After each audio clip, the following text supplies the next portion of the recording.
Ang nakaraan, Anong nangyari doon? ang tanong ni Marco sa akin. Nakita niya kasi akong naglalakad galing sa grupo ni na Prime. Wala. Hinimatay lang. Ang sagot ko sa kanya habang hinila siyang magpatuloy na kami sa paglalakad. Tuluyan na kaming tumalikod at naglakad. Bakit nga pala galing ka doon? Kilala mo ba mga yon? Oo. Yung iba dun kakilala ko. Okay.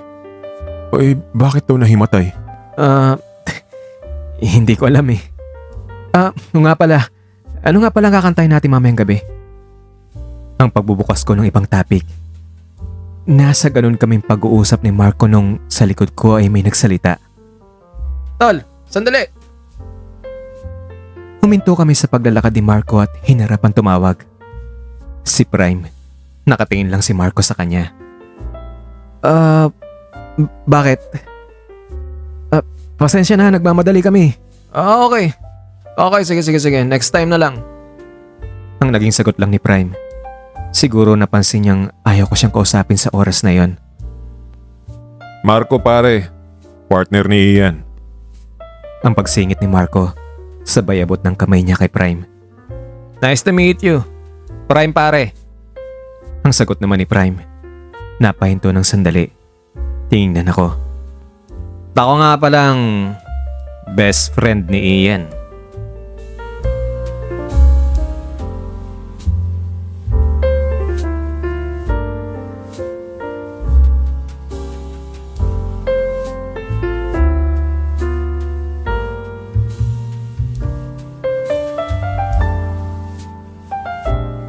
Ang pagpapatuloy. Napatingin sa akin si Marco habang nag-handshake sila. Parang napako sa kanyang isipan ng salitang best friend. At nagtatanong ang kanyang mga mata kung sinong best friend iyon. Marahil ay naalala niya ang sinabi kong best friend na ginawa ko ng kalokohan kaya itinakwil ako. Nice meeting you pare. Nice meeting you din. Paano yan tol? Alis na muna kami. Maghahanda pa kasi kami para sa kakantahin namin sa banda mamayang gabi sa resto. Nang pagsingit ko sa usapan nila, ni hindi ko man lang siya inimbitahan na magpunta sa resto kung saan kami tumutugtog. Habang naglalakad kami ni Marco patungo sa gate ng school, hindi na naawat pa ni Marco na magtanong. Siyempre, kinakabahan ako sa mga itatanong niya. Natakot na baka iyon na ang simula para tuluyang mabunyag ang lihim ko na pinakakatago-tago ko sa kanya. So, siya ba yung best friend na sinasabi mong itinakwil ka dahil... Alam mo na. Halata namang nag-aalangan siya. Marahil ay nagdadalawang isip na mali ang nasa isip niya dahil lalaki nga si Prime. At doon na ako nakaramdam na matinding kalampag sa dibdib ko. Hindi Ang maiksi ko namang sagot. Inirapan ko pa talaga siya. So, ang ibig sabihin, hindi lang siya ang best friend mo dito? Oo naman. Dalawa sila. Isang lalaki at isang babae. Yung babae ang tinutukoy ko na nagawan ko ng mali tapos ayun, itinakwil ako. Oh, I see. Teka. Matanong ko lang paano mo naging best friend si Prime? Sa high school, nung high school kami. Simula first year hanggang fourth year close na kami niyan. Lagi kasi kaming classmates sa lahat ng levels at halos lahat ng gusto at hindi gusto. Parehong-pareho kami, kaya yun, naging close kami. Bakit hindi na kayo nakasama lagi ngayon? Iba na kasi ang course niya at iba na rin yung circle of friends niya, yung mga barkada niya. Okay. At yun nga palang babae mong best friend na sinasabi mo na tinutukoy mo, nasa na siya ngayon? Nag-transfer na siya ng ibang school. Wait, may iba lang ako. Ano nga pala yung kakantay natin mamaya? Hindi pa kasi ako handa eh. Hindi ko pa alam yung mga list ng kakantay natin. Ang paglilihis ko sa usapan para mahinto ng kanyang pagtatanong. Puro na lang kasi kasinungalingan ang pinagsasabi ko sa kanya. Baka mamaya kapag nalaman niyang hindi lang ako bakla, Sinungaling pa ako. Lalo siyang ma-turn off sa akin. Panibagong problema na naman iyon. Pero pinipilit niya talagang isingit ang mga tanong tungkol doon. No ka ba mamaya na yan? Mamaya na yung tungkol sa kakantahin natin. Alam ko namang madali mong matutunan yun. Yung sa best friend mo munang babae. Maganda yun. Pag-usapan natin yun. Marco, ikaw talaga napakakulit mo. Ayaw ko na nga pag-usapan yun, tipa. Gusto ko na nga makalimutan tapos pinapaalala mo pa. Ang pagdadabog ko, sabay irap sa kanya. Tingnan niya ako na parang may malalim na katanungan sa kanya mga mata. Na parang nagtatanong na, talaga ba? Pati ang kanya mga titigay nakakaloko rin. Nangasar ba o hindi naniniwala sa mga pinagsasabi ko? Oo nga, kulit-kulit mo. At marahil ay napansin niyang naiirita na ako. Kaya inilihis na lang niya ang topic. Okay, sige na nga. Yung kanta ba ka mo ang tinatanong mo kanina, partner? Ikaw, anong gusto mong kantahin natin mamaya? O mamaya na lang tayo maghanap sa resto kapag nandiyan na yung banda. Pero nakasimangot na ako at hindi na sumagot sa tanong niya. At talagang napansin niya iyon. Ay ba't ganyan naman ang itsura mo, partner ko? May nagawa ba ako masama sa'yo? Masakit ba ang tiyan mo? Nadudumi ka ba? Pero dead man na ako. Kumbaga halos masasabitan na ng balde ang huso ko sa sobrang tulis nito. Alam mo, may pamahiin kami na kapag daw nakasimangot ka sa harap ng taong mahal mo, dapat ay tampalin mo ang puwet niya para hindi masingitan ng malas. Anong sabi mo? Kapag nakasimangot ka na kasamang taong mahal mo, dapat tampalin mo ang puwet niya para hindi masingitan ng malas, yun. Napaisip naman ako. Inanalyze ko talaga ang ibig niyang sabihin. Nakasimangot ako? At kasama ang mahal ko, tatampalin ang puwet niya? Sandali nga. Kapag tinampal ko ang puwet niya, iisipin niya mahal ko siya. Uy, ayaw ko nga. E din, mabubuking ako na may pagtingin ako sa kanya. No. Ang nasabi ko sa isip ko. Kaya hindi ako kumilos. Patuloy lang ako sa paglalakad. O tapos? Ano naman kinalaman niya sa pagsimangot ko? Wala. Kwento lang. Eh baka mamaya may tumampal sa puwet ko, malay natin. Pakiwari ko'y gusto kong tumawa na hindi mawari sa sinabi niya.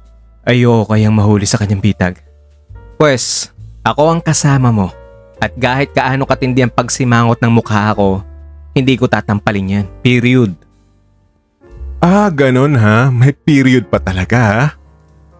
Aray ko! Sakit nun ah. Para sa naman yun? Bakit mo ako pinalo sa puwet ko? Sakit nun ah. Ganito kasi mukha mo, tingnan mo, nakasimangot ako, tingnan mo. Ganyan. Tingnan mo ako, ganito yung mukha mo. Nakita mo? Nakasimangot ako, di ba? Di ba?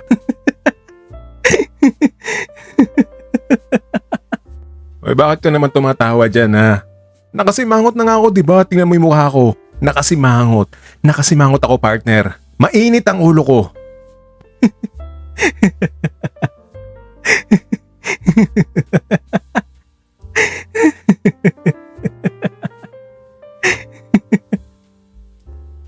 Hindi ako mahinto sa pagtawa.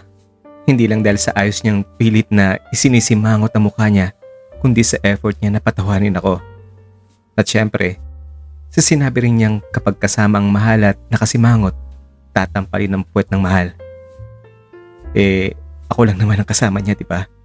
At siya ang nagbirong nakasimangot. Hindi ko tuloy maiwasang kiligin na naman. Ibig bang sabihin na kaya niya ginawa yon ay dahil hindi ko tinampal ang puwet niya, na naghihintay siyang tampalin ko iyon nung ayaw ko, kung kaya siya na lang. Pero syempre, ayaw ko naman magpahalata. Baka mamaya isipin niya na masyado akong assuming.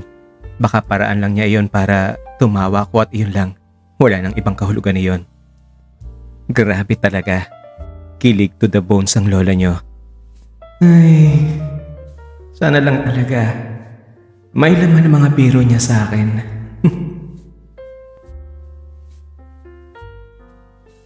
Kinagabihan, kumanta naman kami sa bar. As usual, sobrang saya. Kasi simula pa lang ng 6:00 ng gabi, nandun ang 3 bakla at 2 straight na may mga estudyanteng stand-up comedians na nag-ookrayan at naghaharutan sa loob ng resto bar. Nandun na rin kami. Namili ng kanta at nag-practice habang nakikinig sa mga okrayan nila. Masarap kasing pakinggan ng mga okrayan na may audience participation pa. Parang magandang gabi vibes lang ang format ng harutan. Basagan ng trip, guluhan kasama ng audience.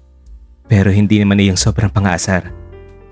Kasi may nakapaskil din namang warning na nakasaday kung ayaw ng customers na maisali sa gulo at harutan ay maaring sa isang section ng resto sila pumwesto at kumain kung saan ay soundproof ito at may salamin na pwede silang sumilip sa dagat at ganda ng kapaligiran ng kalikasan.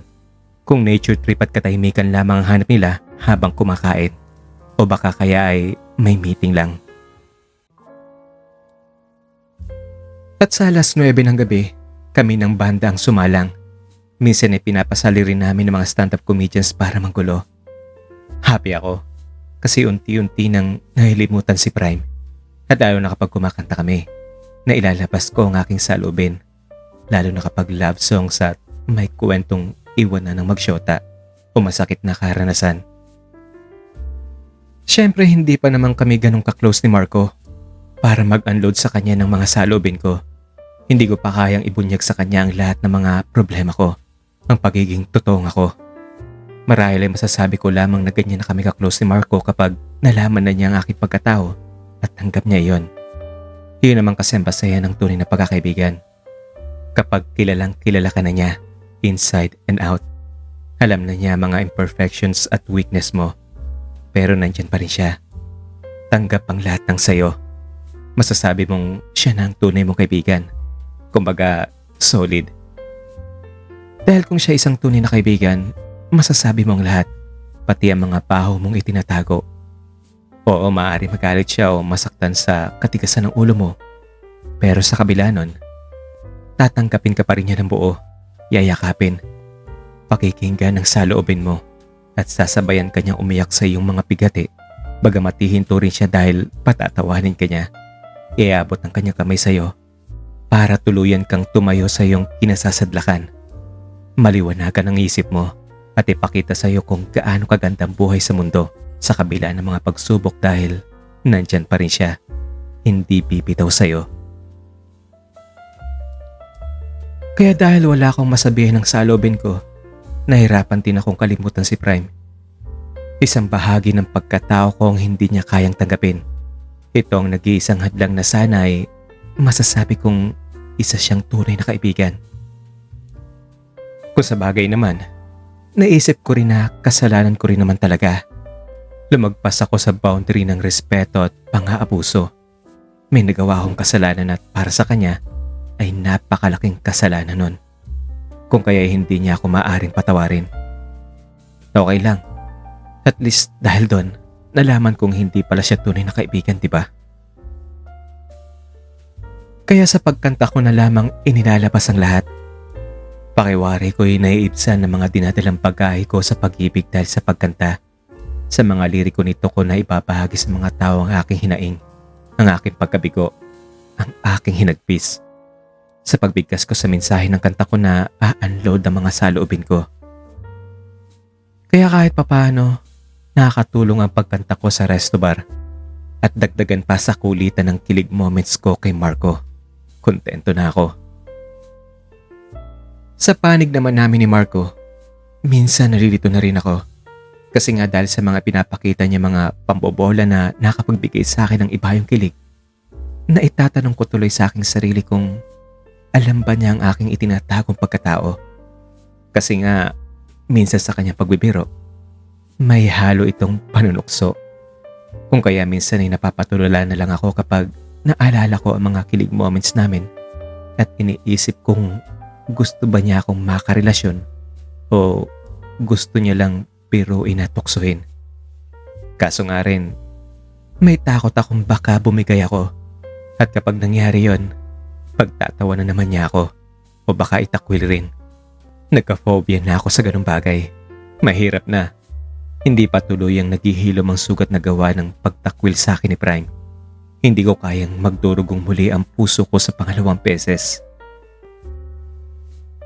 Kung kaya ini-enjoy ko na lamang ang aming samahan na nagkunwari ako tungkol sa aking naramdaman. Ang buhay ko ay sa eskulang, banda, at kapag linggo, day off. Nagmumoling kami ni Marco o di kaya ay nanonood ng sine o nagbi-beach kasama ang tropa ng banda at stand-up comedians. Iyon ang naging regular routine ko. Aral, resto, banding. Sobrang saya rin naman kapag kaming grupo ang magkakasama. Puro harutan, kantsawan, pasagan ng trip, tawanan. Sa paglipas pa ng linggo, napansin kong hindi na magkasama palagi sina Prime at ang kanyang girlfriend. Ang iba din sa kanyang mga kaibigan ay tila hindi na sumasama sa kanya. May mga pagkakataon nga nag-iisa lang siya, malungkutin. Minsan kapag nagkakasalubong kami, tinitingnan niya ako na para bang gusto niya akong batiin. Pero hindi na lang niya itinutuloy dahil biglang ibabaling ko ang paningin ko sa ibang lugar o sa ibang bagay. Para kasi sa akin, isa na lang siya sa mga taong nasa paligid ko pero hindi kami magkakilala. Isang araw habang nag-iisa akong nakaupo, nagbabasa ng libro sa sementadong upuan enclosure sa ilalim ng isang malaking puno ng kamagong sa likod ng main building ng eskwelahan namin. Nagulat na lang ako nang may tumapik sa likod ko. Tol! Nilingon ko siya. Si Prime. Namistulang na pa ako sa kanyang kinatatayuan at nakatingin lang sa akin. Bakit? Pwede ba tayo mag-usap? Tungkol naman saan? Marami. Yung pagkakaibigan natin. Ang mga ginawa ko sa'yo. Okay. Sige. Naupo naman siya sa tabi ko. Inilaglag niya ang kanyang gamit sa buhangin ng lupa sa harap namin. Tol, sorry nga pala sa mga nagawa ko sa'yo at mga nagawa sa'yo ng grupo ko ha. Tahimik lang ako. Hindi ako kumibo. Ang ginawa ko'y sinanto ko ang aking kamay sa buhangin sa ibaba ng aking kinaupuan. Pinuno ko ang kamay ko. Sapat na magkaalaglagan sa aking palad ang ibang bahagi nito. Ibinigay ko ito sa kanya at tinanggap naman niya ito. Sa kanyang palad ay patuloy na naglalaglagan ang iba pang mga butil ng buhangin. Yumuko na lang siya habang nananatiling nakataas lang ang kanyang kamay at ang mga butil ng buhangin ay patuloy na umaagos. Naramdaman ko, umiiyak siya. Alam niya ang ibig kong sabihin sa pagbigay ko sa kanya ng buhangin. Ito rin ang ginawa niya nung huli kami nag-usap. Nung humingi ako sa kanya ng sorry at hindi niya ako pinatawad. Habang nakaupo kaming pareho noon, dumukot siya ng buhangin sa aming kinaupuan at inabot niya ito sa aking palad. Tinanggap ko naman ito. Habang hawak ko sa aking kamay ang buhangin, naglalaglagan ng mga putil nito at ang iba ay lumulusot sa guwang ng aking mga daliri. Hindi ko alam ang ibig niyang ipahiwatig. Nagsalita siya.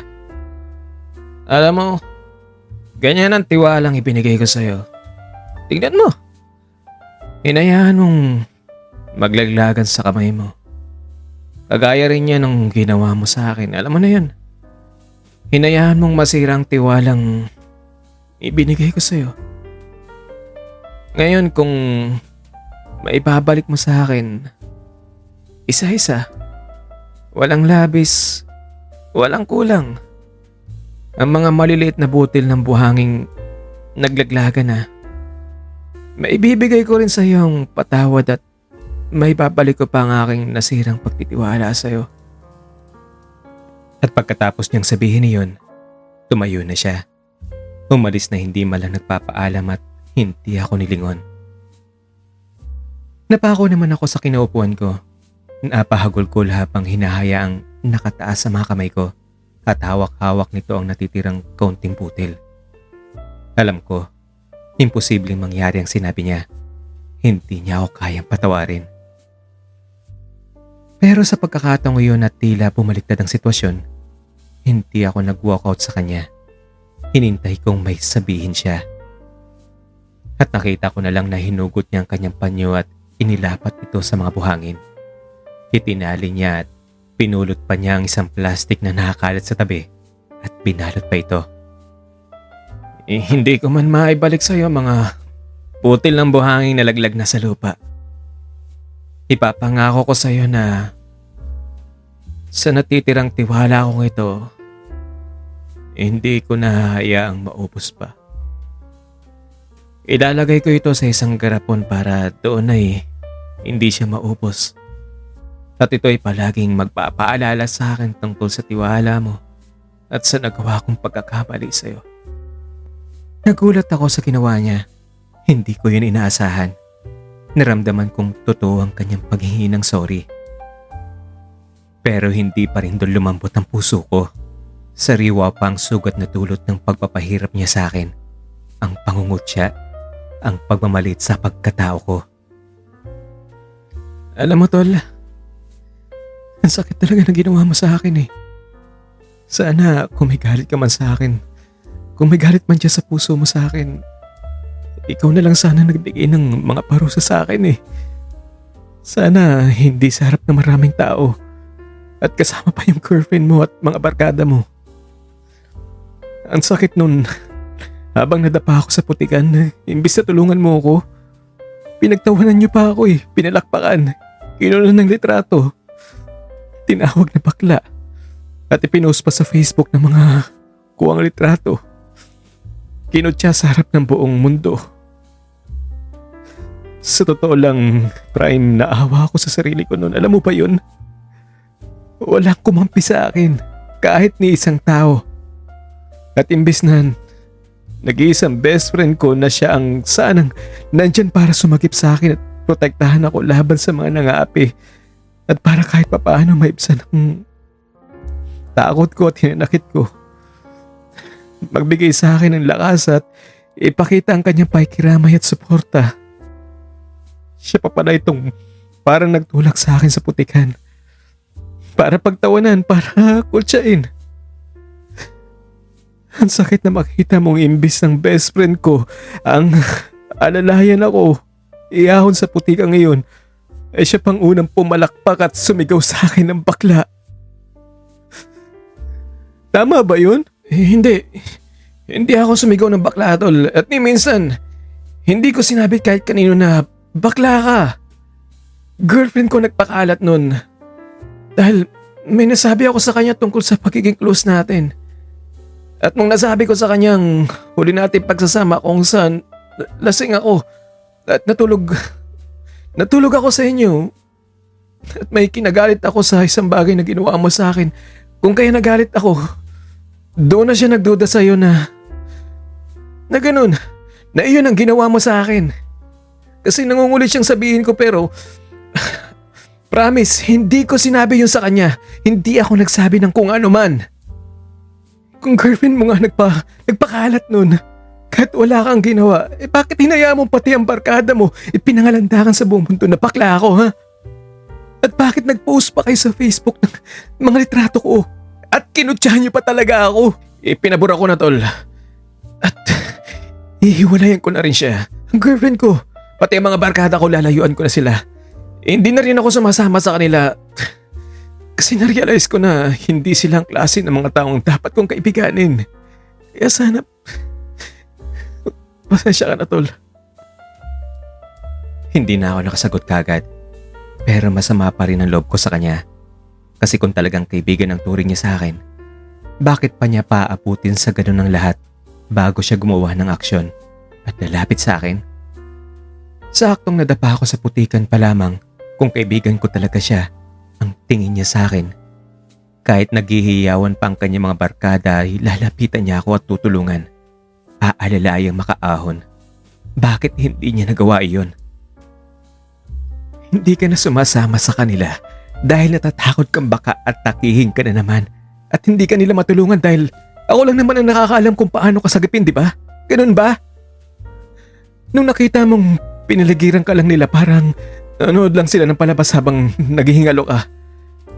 At ako na pinagtulungan yung apihin ng siyang at siya pang tumakbo para sagipin ka.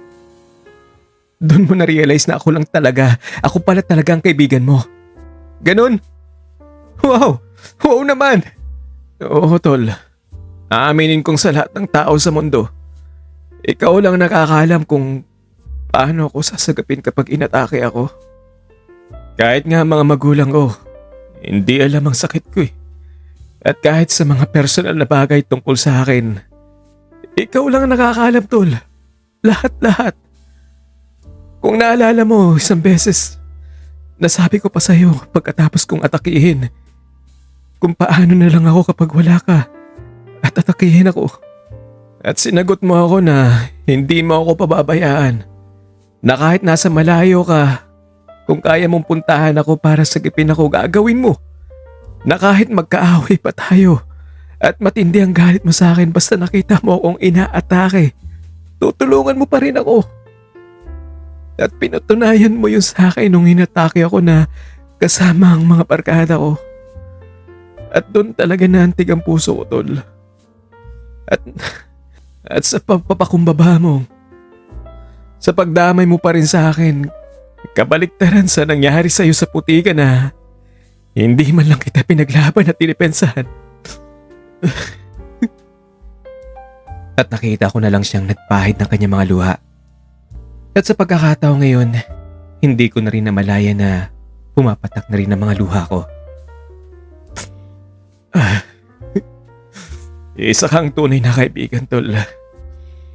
At napagtanto ko na walang kahulugan kung nawala man ang tiwala ko sa iyo basta nanatili ang tunay nating pagkakaibigan.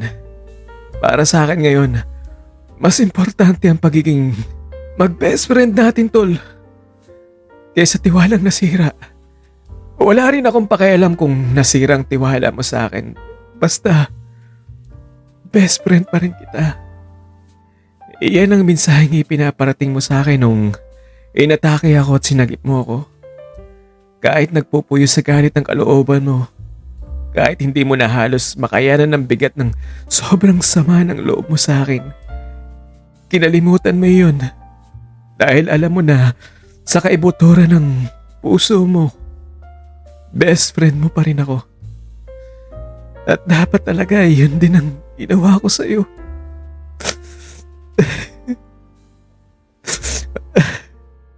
Napakabait mo sa akin, tol. Napakaswerte ko na nagkaroon ako ng kaibigan na katulad mo. Hindi ko naisip na wala ni kahit anumang katinding pagkakamali ang dapat sumira sa pagkakamali ng isang tunay at tapat na pagkakaibigan. Nagsisisi ako na hindi ko naisip yun. At ngayong nabuksan ang isip ko, ipinapangako ko sa iyo, tol, na ipaglalaban ko ang pagiging mag-best friend natin. Ang pagiging magkaibigan natin. Napayoko na lang ako. Patuloy na nagpapahid sa mga luha ko. Nanatiling tahimik. Pinakinggan ang kanyang mga sinasabi. Naantig ang puso ko sa kanyang sinabi. May katotohanan naman kasi. Nakapagbitiw ako ng salita ng may isang beses na inatake siya. At nang naimasmasan, naawa kong tinignan siya. At nung tinanong niyang, paano na lang ako kung wala ang best friend ko kapag inatake ako, no? Salamat na lang talaga ako at nandyan ka. Doon ko nga naipangako na kahit anong mangyari, kahit dumating ang araw na magkagalit kami at nagpupuyos ako sa sama ng loob sa kanya, sasagipin ko pa rin siya. Alam mo, tol, hindi na mahalaga sa akin kung atakihin man ako o tuluyang mamatay. Hindi yan ang dahilan kung bakit ako lumapit sa'yo. Kasi kung mamamatay man ako, kahit anong oras pa yan, nandyan ka o wala kapag oras ko na, doon pa rin ang patutunguhan ko. Wala naman ako magagawa, di ba? Wala ka talagang magagawa. Nilapitan kita ngayon dahil gusto ko sana mapatawad mo ako at maibalik natin ang ating magandang samahan.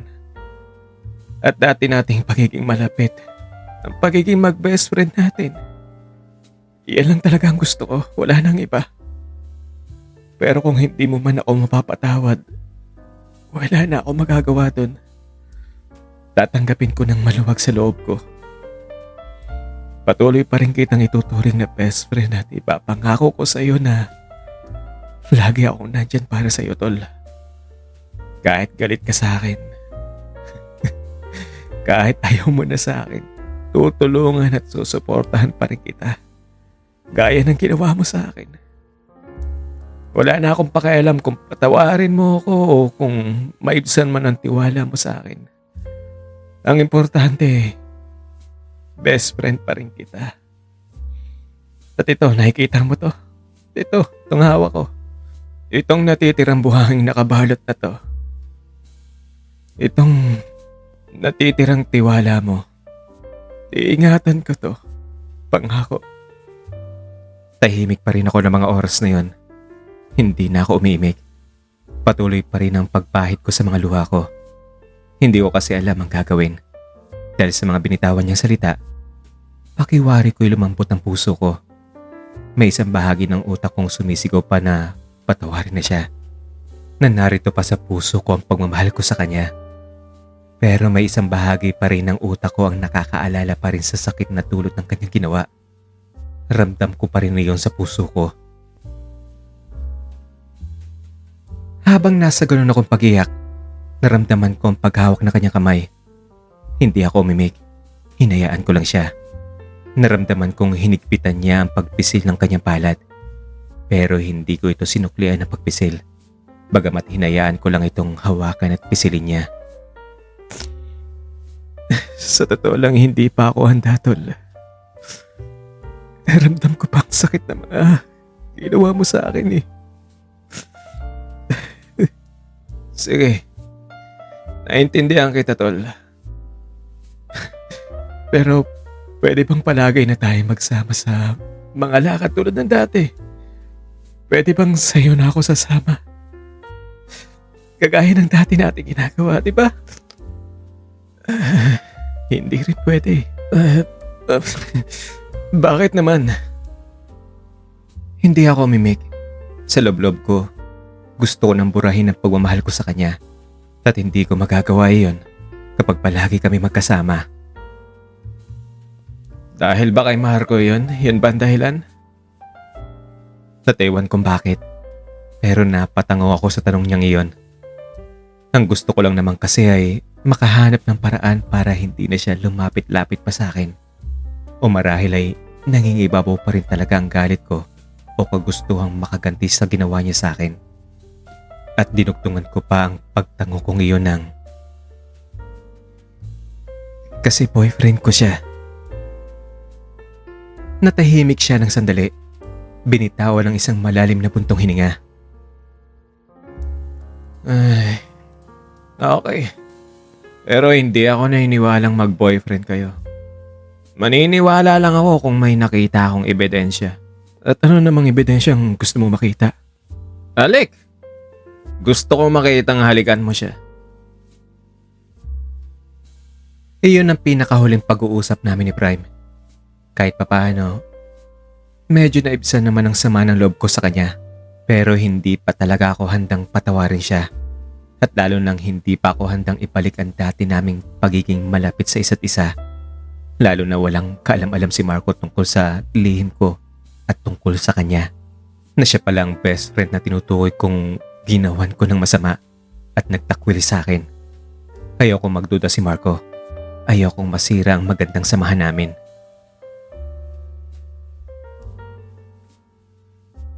Isang gabi, habang tumutugtog ang banda namin sa TBS resto ng tita ni Marco, napansin ko sa isang sulok si Prime.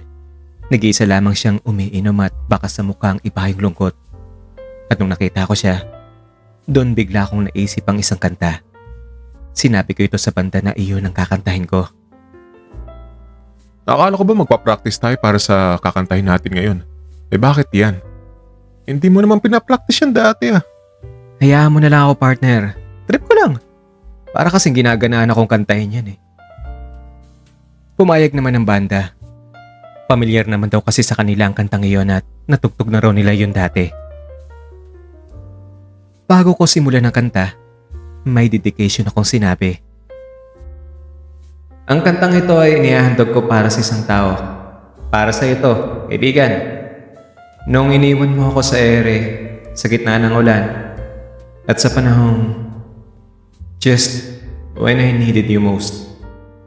At sinimulan ko ng kumanta. Malapit na akong matapos sa pagkanta ko nung nakita kong tumayo si Prime. Tinumbok ang banda at kinausap ang isa sa mga kasama namin. Nakita kong tumango-tango ang kausap niyang miyembro namin. Nung natapos na ako sa kanta ko, napansin kong nanatili lang si Prime sa gilid ng platform. Pumagitna naman sa platform si Marco at nagsalita. Well. The next song is an audience participation. So, please welcome Mr. Prime Costales. Nagpalakpakan naman ng mga tao. Pumalakpak na rin ako bagamat kinakabahan ako noon. Magaling din kasing kumanta si Prime. Isa ito sa gustong-gusto kong parehong hilig namin. At magaling. May sariling estilo. At kahit matataas na tono ay kuwang-kuha rin niya. Kung tutusin, pwede rin siya sa banda dahil sa angking galing din niya sa pagkanta. Ang lahat ng ginagawa ni Marco na mga blending at tinitirang klaseng kanta ay kayang-kaya rin niyang gawin. Dati noong mag-best friends pa kami, may mga pagkakataong idinadaan namin sa kanta ang aming kantsawan o mga pasaring. Kagaya ng may type siyang babae at nasa malapit lang. Kakanta ito ng tukso at magtatawanan kami. O kaya kung nabasted sa paniligaw o na two-time ng babae, kakanta ng I started a joke. O kung hindi makapagsalita kapag nandyan ang babaeng crush, kakanta siya ng words. Kinabahan ako nung nasa platform na siya at handa na kumanta. Alam ko, may mensahe ang kakantay niya. At hindi nga ako nagkamali nung kinanta niya ang kantang Kung Maibabalik Ko Lang na version ni J.R. Shapok. At doon ay naantig na naman ang damdamin ko. Makahulugan ng kanyang kanta at damandama ko ang kanyang saloobin. Siyempre, hindi naman nawala ang aking pagmamahal sa kanya kung kaya ay nararamdaman ko pa rin sa puso ko ang awa bagamat masakit pa rin sa aking kalooban ang mga ginawa niya sa akin. At dahil hindi ko nakayaan ang pagmasdan siya habang kumakanta, tinungo ko ang likurang bahagi ng resto bar kung saan ay naroon ang terasa na nakaharap sa dagat. Sumampa ako sa barandilya nito. Doon ko pinakinggan ang bawat katagang mensahe ng kanyang kanta. Doon ay hinayaan kong ilabas ang sakit na nadarama ko. Habang pinapakinggan ko ang kanyang kanta, hindi ko maiwasang hindi magbalik sa aking isip ang mga nakaraan. Ang pagiging malapit namin sa isa't isa, ang mga harutan, biruan, samahan, mga lakwatsa, mga kilig moments ko sa kanya, lahat ng mga masasayang alaala namin. Binitawan ko ang isang malalim na buntong hininga. Hindi ko namalayang pumapatak na pala mga luha ko. Hinayaan ko mga itong malaglag sa dagat. Lihim akong umiyak. At nung natapos na siya, dali-dali kong pinahid ang mga luha ko at agad na pumasok sa platform at ibinulong ko ang aking kakantahin sa aming lead guitar. Nung nagsimula ng introduction ng kanta, nakita kong nakabalik na si Prime sa kanyang mesa. Habang inihahanda ko ang sarili sa pagkanta, lumapit naman si Marco sa akin. Iyong pasimpleng habang nagigitara siya, lumapit siya sa akin sa gitna ng platform at bumulong ng, Putik, may nangyayari ba dito na hindi ko alam, ha? Hindi natin prinactice tong lechugas na kantang to, ah. Bakit pa iba-ibang kinakanta mo ngayon? Ano bang meron? Magsabi ka nga ng totoo. Pero hindi ko siya pinansin. Nagsalita na lang ako. Sa buhay ng tao, change is inevitable.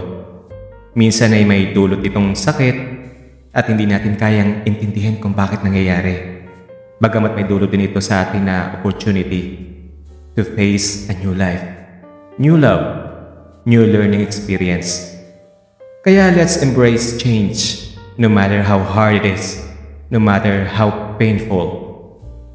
My next song is about why things must change, especially love. Will of the Wind. This song is for all of us guys, so keep your sails ready.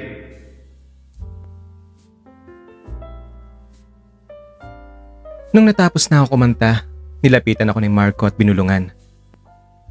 Partner, parang may something ka dyan ah. Pa-share naman. Kanina nakita kitang umiiyak. Ngayon naman, may pa-change ka pa. At may, ano daw? Love? Aray ko po. Hindi ko alam kung nasabi niya lang iyon dahil natamaan din siya. Pati kaya siya ay nasa stage na nurture pa niya ang sugat ng paghiwalay nila ng girlfriend niya. At nakita rin pala niya ang pag-iyak ko sa may terasa ng resto bar. Siguro pinakikiramdaman lang talaga niya ako. Ano ka ba, wala yun? Char.com lang yun. Okay, sabi mo eh. At dahil iba na rin ang kinanta mo at di ko alam kung bakit at para sa yun, iba na rin ang kakantahin ko. At lumapit siya sa lead guitarist namin at may binulong siya. At bago kumanta ay may sinabi pa siya. Itong kantang to ay para sa isang mahal na kaibigan na kapag nalulungkot siya, ang hindi niya alam ay nalulungkot din ang puso ko. Sabay lingon sa akin at kinindatan pa talaga ako. Hindi ako sigurado kung para nga sa akin ang kantang iyon o kinindatan lang niya ba ako dahil may pinapahiwatig siya. Pero nung nagsimula na siyang kumanta, para akong maiiyak dahil sa pagkanta niya ng kanta ng Apo Hiking Society na pinamagatang Kaibigan. Hindi pa niya natapos kantahin ang unang paragraph ng kantang iyon nang naisipan kong lapitan siya. Dala-dala ang isang mikropono. Dinuwit namin ang kanyang kanta. Hindi ko napigilan ng sariling hindi mapaiyak sa kanta. Lalo na sa lirikong kasama ako at kasama rin kita. Sa hirap at ginhawa, ako'y kagapay mo at may dalang pag-asa. Limutin siya. Limutin siya. Marami pang iba. Na habang kinakanta niya ito ay nakatitig pa siya sa akin. Hawak-hawak ang aking kamay na parang galing talaga sa kaibuturan ng kanyang puso ang lumalabas na mga salita na kanyang binibitawan at para sa akin ang mga ito. Ipinagpatuloy ko pa rin ang aking pagsi-second voice sa kanyang kanta bagamat umaagos na mga luha ko sa aking pisngi. Lihim ko naman itong pinapahid. Sa loob-loob ko lang, para rin ako nagmamakdol. Ano ba ito? Hindi ko mapigilan ng hindi kiligin sa mukong na ito. Tinutokso pa ako nito. Kahit saan, kahit kailan kasi, hindi niya ako pinabayaan. Hindi tinantanan ng mga nakakakilig na pakulo. Sana siya na lang ang mahal ko. At sana, may nararamdaman din siya sa akin. Sinulyapan ko naman si Prime. Nakayuko siyang parang malalim ang iniisip. Ang isang daliri ay iginuguro-giri pa sa bibig ng baso ng kanyang beer. Para bang isang taong nasaktan at ayaw tumingin sa eksenang nakapagdudulot ng iba yung sakit sa kanyang puso. Para namang may nagilahan sa loob ng isip ko. May galit pa rin ako kay Prime pero may awa akong nadarama para sa kanya. At nakapag-desisyon na akong tapusin sa puso ko kung ano man ang naramdaman ko para sa kanya. Bagamat sobrang nahihirapan ako. Sa kabilang banda, nandiyan si Marco. Sobrang sweet at inaalagaan ako na para pang isang bunsong kapatid. O kung hindi man, isang tunay na jowa. Bagamat hindi ko alam ang kanyang tunay na pagkatao. Tatanggapin ba niya ako kapag nalaman niyang isa akong bakla? O kaya rin ba niyang mahalin ng isang taong katulad ko? O baka naman, itakwil din niya ako katulad ng ginawa sa akin ni Prime. Litong-lito talaga ang isip ko nun. Hanggang sa natapos nga ang kanta namin ni Marco at sumigaw na naman ang mga audience ng Kiss. Simula kasi nung insidente ng variety show na ikinis niya ako sa pisngi, ganun na ang sigaw ng audience kapag nagduduit kami sa resto bar at kinikilig sa aming mga kanta. At pinagbigyan naman sila ni Marco. At kapag ganong kinis ako sa pisngi, nagpa-fanfare ang banda. Itataas ko naman ang dalawang kamay ko at iindak. Sasayaw na rin ang audience. Iyon naman ang naging parang signature act namin ni Marco kapag nagduduet kami o nagpe-perform. Kumbaga, kami lang ang may ganyan. Sisigaw kagad ang audience ng Kiss pagkatapos ng mga kanta namin. Sumulyap muli ako sa kinaroroonan ni Prime nung ikinis ako ni Marco. Nakayuko pa rin siyang iginuguri-guri ang daliri sa paso. Pakiramdam ko nasaktan talaga siya. Ayaw lang siguro niyang tanggapin na si Marco ng kadikit ko na identify ng mga taong kapartner ko. Simula ng gabing yun, hindi na ako nakatulog. Pumapasok sa isip ko si Prime. Pumapasok din si Marco. Naawa ako kay Prime. Kinikilig naman ako kay Marco. Nasaktan ako kay Prime nung malaman niya ang pagkatao ko. Samantalang hindi ko pa alam kung ganun din ang magiging reaksyon ni Marco kapag nalaman niya ang lihim ko. At ayoko nang masaktan pa. Yun na lang nasabi ko sa sarili ko. Kinabukasan, nasa plaza kami ni Marco. Linggo kasi yon at namamasyal kami doon. Nakaupo kami sa isang simentadong upuan. Nakaharap sa dagat. Kumakain kami ng popcorn. Nature trip kumbaga. Habang nasa ganun kaming pag-i-enjoy sa tanawin, ganda ng paligid at sarap ng simoy ng hangin, may biglang tumawag mula sa likuran ko. Tol! Kilala ko ang boses na yon. Nilingon ko. Si Prime. Uy, kumusta pare? Okay lang pare. Pwede ba kami mag-usap ni Ian? Tingnan naman ako ni Marco. At dahil hindi ako kumipo, sinagot niya ito ng... Sure. Sige, dito lang ako sa may siwal ha. Wala na akong nagawa kundi ang hayaan si Prime na umupo sa tabi ko. Kinabahan ako. Ewan ko ba?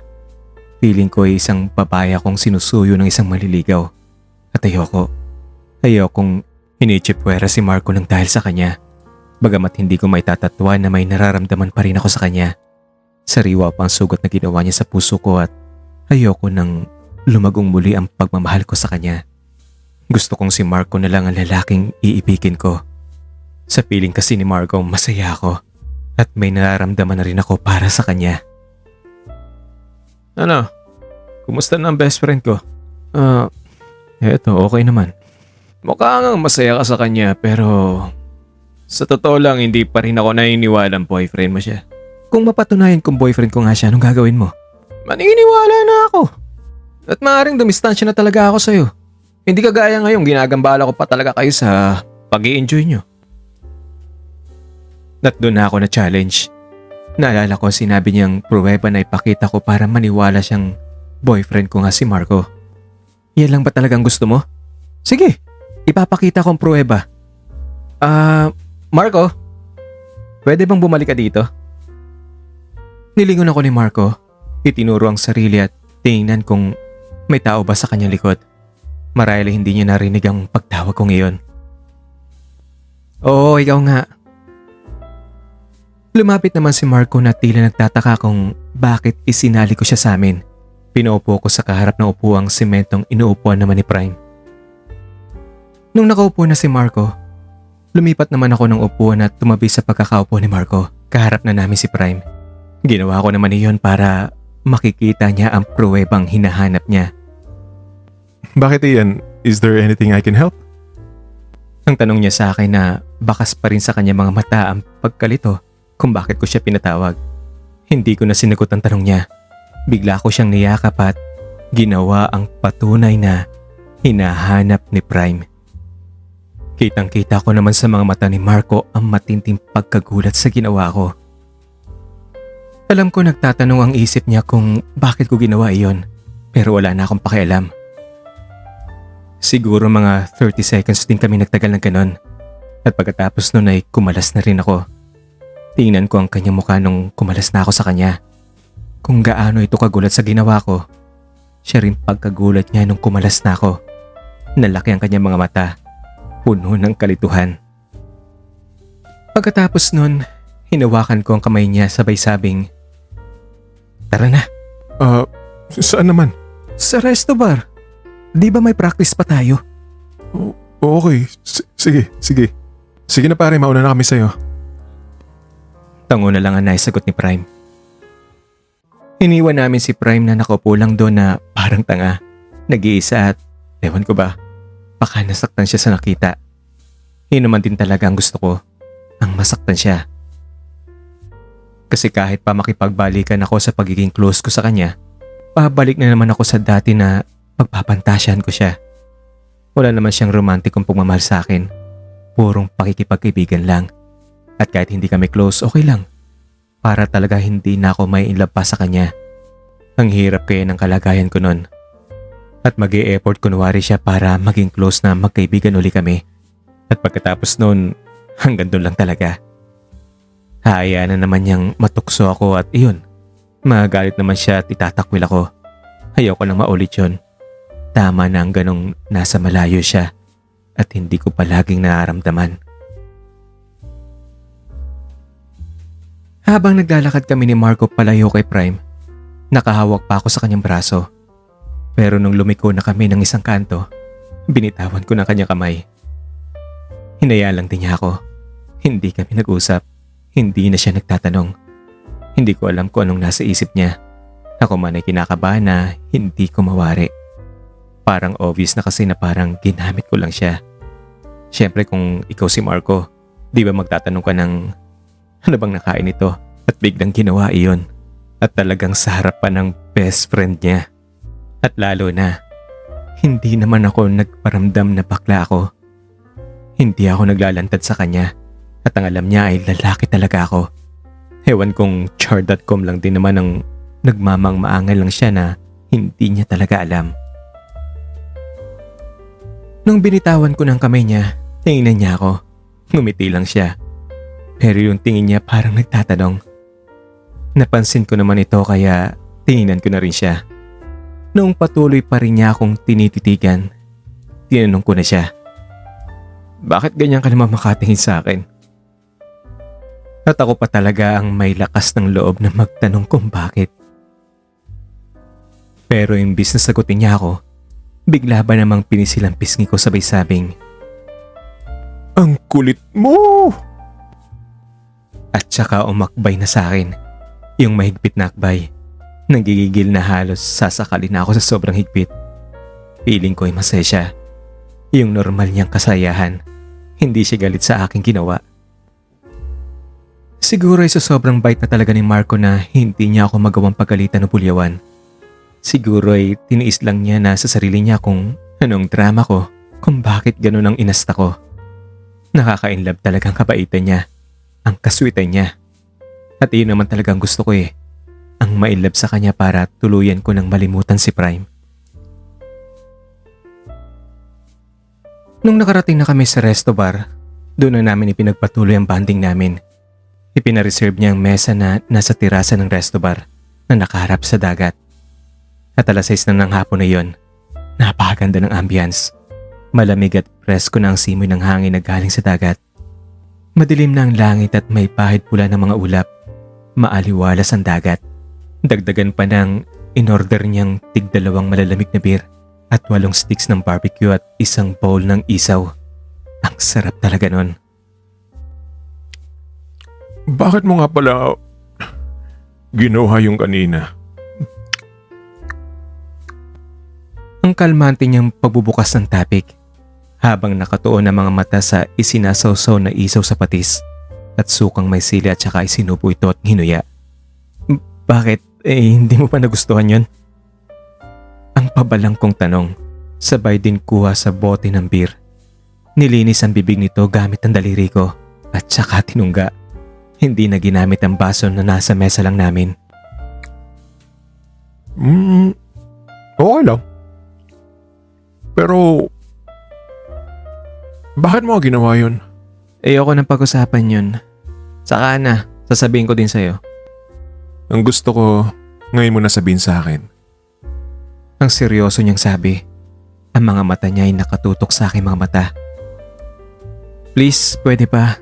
Huwag ngayon. Ayoko kasing... Kasi ano? Sabihin mo na kasi. Wala ka bang tiwala sa akin? Ayaw mo ba akong maging kapartner? Ayaw mo akong maging best friend? Ano kasi? Basta saka na lang. Okay, sige. Kung ayaw mo, kay parin Prime na lang ako Huwag, please. O edi sabihin mo na ngayon. Sabihin mo na sa akin. Makikinig ako. Tinitigan ko siya. Yun bang titig na talaga bang tamang sabihin ko sa kanya ang totoo at wala akong pagsisisihan sa uli. Binitawan ko munang malalim na buntong hininga. Alam ko kasi wala akong choice kundi ang magsabi sa kanya ng totoo. Try me, Ian. Kasi si Prime kasi Si Prime ay... Bakit? Bakit si Prime? nanliligaw kasi sa akin yun eh. Bakla ba si Prime? Akala ko ba may girlfriend yun? Ewan ko siguro naghiwalay na raw sila ng girlfriend niya. Yun sabi niya. At ipapalit niya sa puso niya ay ikaw. Ipagpapalit niya yung girlfriend niya sa'yo. Parang gano'n na nga. Paano nangyaring mag-best friend kayo? At ngayon niya lang nalaman na mahal ka pala niya? Ewan ko sa taong yun. Aber, ano namang kinalaman nung ginawa mo sa akin kanina sa harapan pa talaga niya, ha?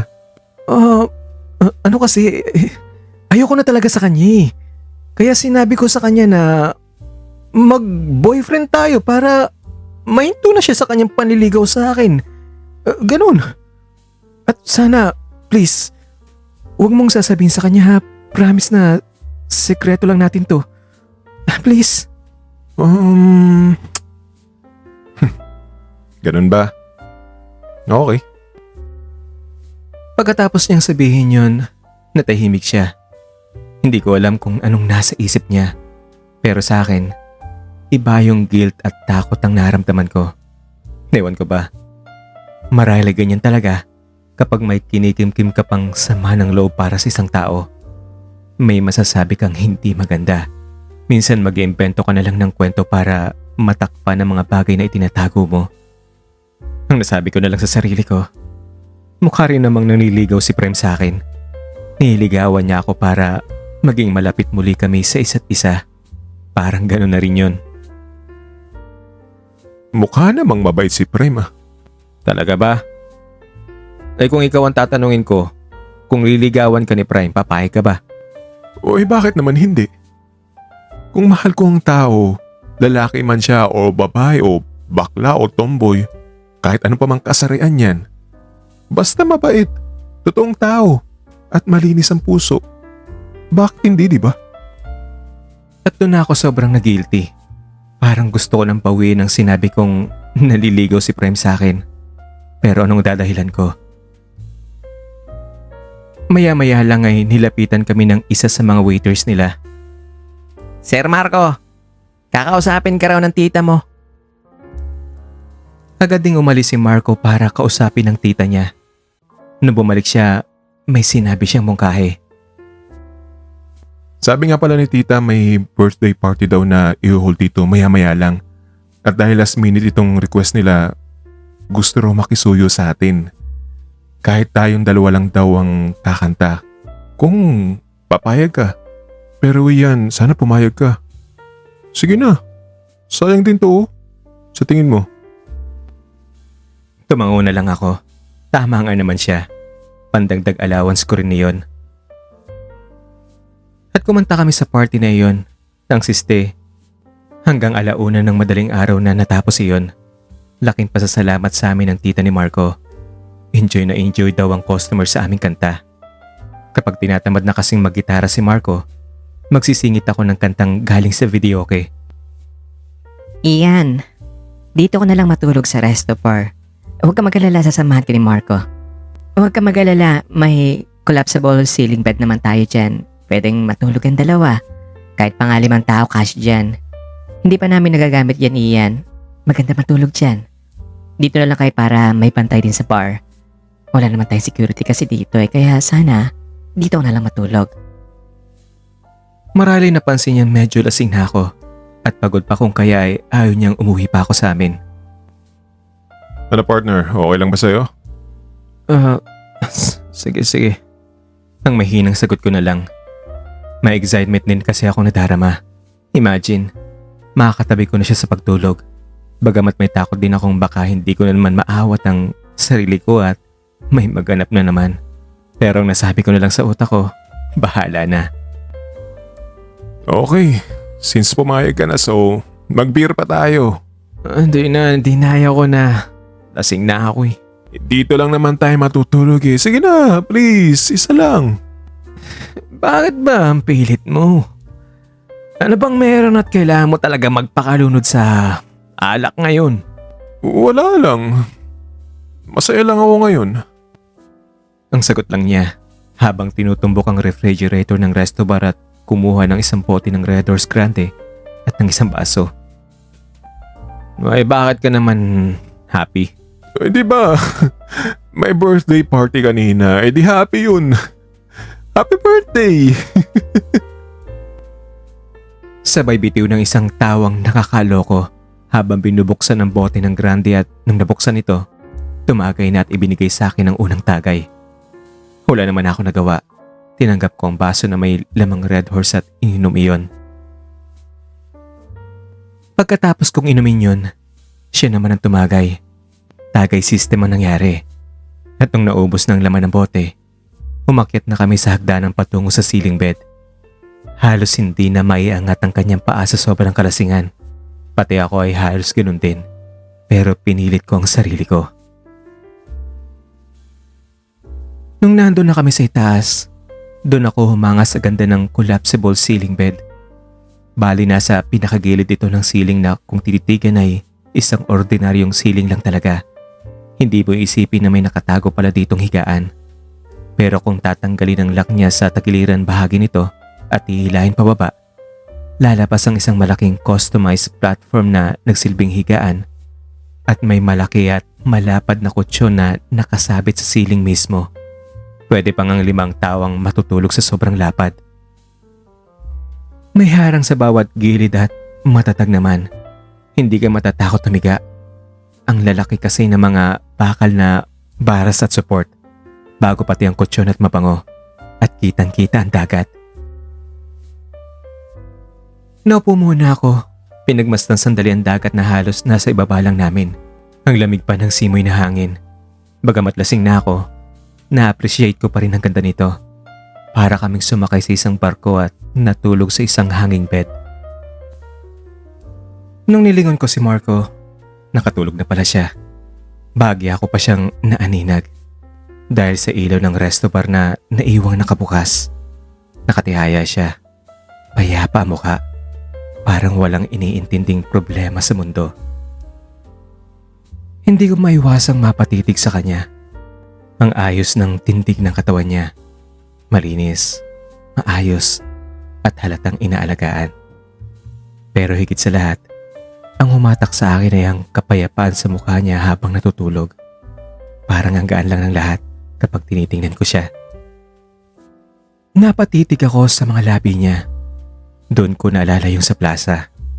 Bigla ang pangyayari iyon sa harap at talaga ni Prime. Parang bumalik lahat ng pakiramdam na pilit ko nang kinakalimutan. Dahan-dahan ako humiga at humarap sa kanya. Hindi ko maalis ang tingin ko talaga sa kanya. Parang may humihilas sa akin papalapit. Isang pakiramdam na hindi ko maipaliwanag kung tama pa ba o mali na. Hinawakan ko kamay niya at marahang inilapag sa tagiliran niya. Hindi pa rin siya nagigising. Sa sobrang lapit namin sa isa't isa, halos magdikit na ang mga mukha namin. Naramdaman ko ng hininga niya. May bahagyang amoy ng alak iyon. Pero hindi naman nakakailang. Sa totoo lang, mas lalo pa akong napapalapit sa kanya. Hindi ko alam kung anong pumasok sa isip ko. Siguro dahil sa lahat ng emosyon na kinikimkim ko, lungkot, kalituhan, at paghahanap ng comfort, unti-unti kong idinikit ang mukha ko sa kanya. Sandali ako natigil. Parang hinihintay kong magigising ba siya. Pero nanatili siyang tahimik. Nanatili lang siyang natutulog. At doon, tuluyan na talaga akong bumigay. Hindi ko na napigilan pa ang sarili ko. Hinayaan kong lamunin ako ng naramdaman ko sa mga sandaling iyon Para bang lahat ng iniiwasan ko, lahat ng ipinangako ko sa sarili ko, biglang nawala. Parang gusto ko lang maramdaman na may taong nandyan para sa akin. Hindi ko na malayan kung gaano katagal kaming ganon. Basta ang alam ko lang, hindi ko na napigilan pa ang sarili ko. At yun na nga, hanggang sa natapos lang lahat. Nanatili pa rin siya nakaganon. Tila walang kamalay-malay. Ako na rin ang nag-ayos sa kanya. Saka bumalik ako sa pwesto ko. Kung sarap ng pakiramdam ang pag-uusapan, totoo, may kakaibang saya akong naramdaman. Pero kasabay nun, mas mabigat ang konsensya ko. At doon ko na-realize, hindi pa pala talaga ako tapos kay Prime. At noong mga sandaling ngayon, parang nahati ang puso ko. Hindi ko alam kung sino pa talaga ang mahal ko o kung may karapatan ba akong magmahal matapos ng ginawa ko. Pero higit sa lahat natakot talaga ako.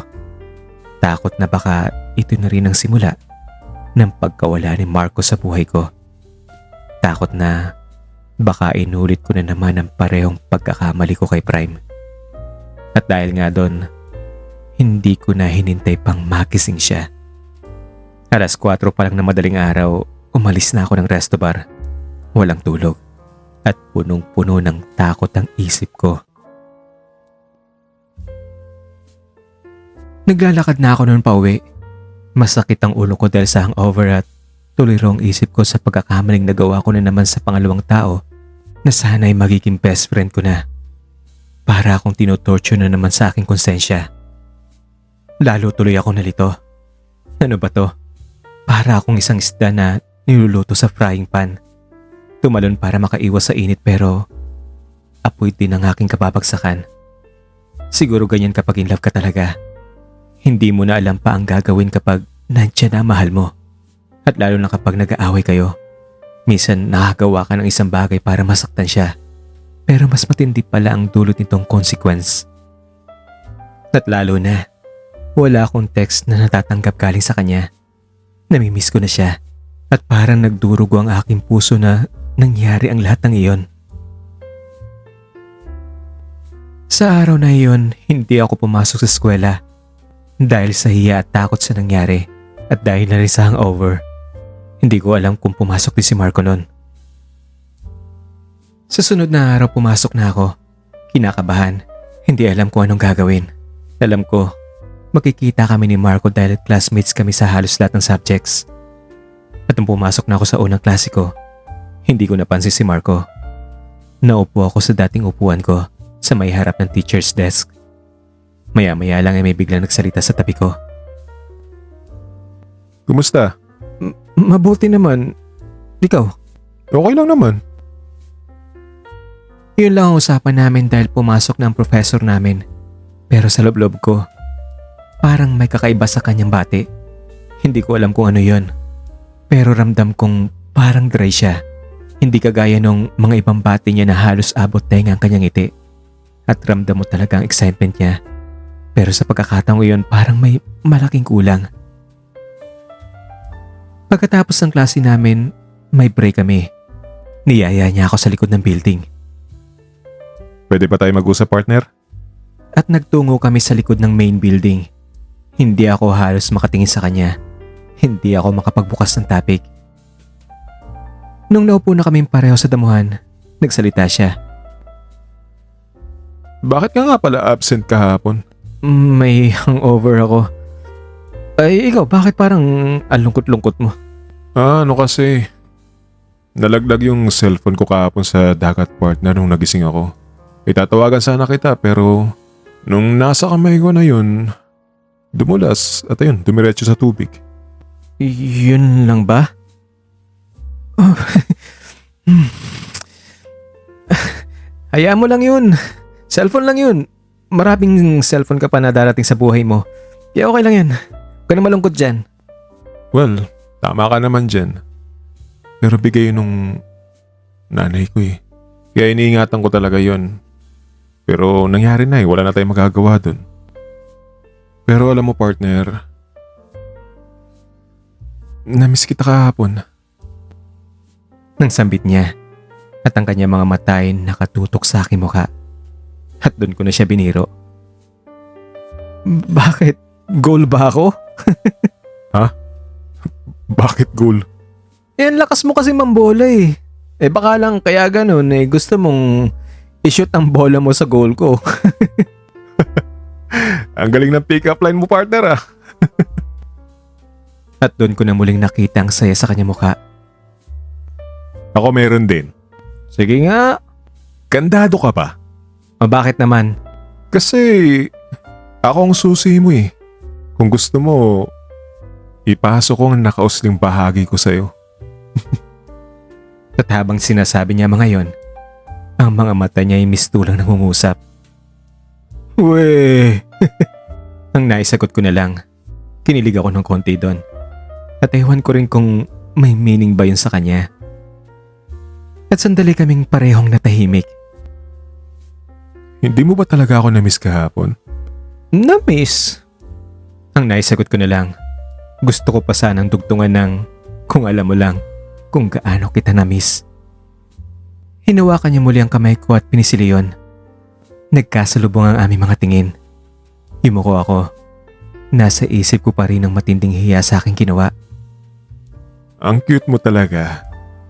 Sana kung babae ka lang talaga. Niligawan na kita. Hindi ako nakaimik. Ano ba kasi ang isasagot ko, diba? Narinig ko na sa kanya ang mga katagang iyan noon. At ang ibig ipahiwatig lamang noon ay hindi ako pwede dahil hindi ako babae. At dahil doon, naisip ko na baka iyon na ang tamang oras na sabihin ko na sa kanyang lahat at ang mga kasinungalingan ko tungkol kay Prime. Partner, may sasabihin sana ako sa'yo eh. Pero ipangako mo, huwag ka magagalit ha. Wow, seryoso naman yan. Ano, may kinalaman ba yung sa gulo ng Syria ngayon? Ano? Hindi, ano ka ba? Iba to. Magseryoso ko nga dyan. Mga presyo ng asukal, posporo, mantika, ano pa, bawang, gasolina. Ako, ang taas-taas ng gasolina ngayon. Hindi yun. Ito naman, seryoso na nga tayo. Seryoso ba? Tungkol ba yan sa impeachment? Partner naman eh. Tungkol sa akin to, okay? Huwag mong sabihing buntis ka. Siraulo ko talaga, hindi. Nakabuntis? Uy, hindi ah. May pinatay ka ano? May makarinig sa'yo dyan, baka seryosohin yan. Nakasagasa? Lalo namang hindi. Nasagasaan? Alam mo, ang dami mong sinasabi. Makinig ka na lang kaya. Alam ko na. In love ka, no? Oo. Kitang-kita ko naman ang paglaki ng kanyang mga mata at natahimik siya ng sandali. Mistulang na bilaukan. Weh. Kanino naman? Sa'yo. Itutuloy. Abangan ng episode 3.